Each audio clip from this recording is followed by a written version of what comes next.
জয়া হাসান তার ছোটোবেলায় কীভাবে ডিম খেত সেই রেসিপিটা আমাদের সাথে শেয়ার করেছিল। সো আমিও ট্রাই করলাম, দেখি কেমন খেতে হয়।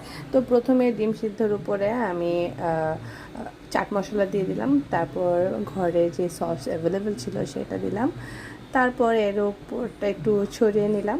এরপরে এটার উপরে আমি আমার ঘরে যেটা অ্যাভেলেবেল ছিল ঝুরা চানাচুর সেটা দিলাম। সে বোম্বে চানাচুর ইউজ করেছিল, বাট আমার কাছে যেটা ছিল সেটাই দিলাম।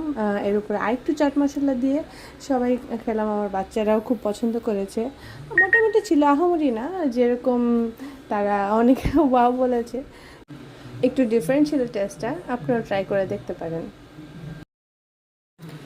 জয়া হাসান তার ছোটোবেলায় কীভাবে ডিম খেত সেই রেসিপিটা আমাদের সাথে শেয়ার করেছিল। সো আমিও ট্রাই করলাম, দেখি কেমন খেতে হয়।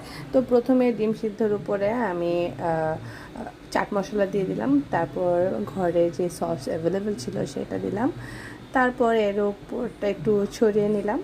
এরপরে এটার উপরে আমি আমার ঘরে যেটা অ্যাভেলেবেল ছিল ঝুরা চানাচুর সেটা দিলাম। সে বোম্বে চানাচুর ইউজ করেছিল, বাট আমার কাছে যেটা ছিল সেটাই দিলাম।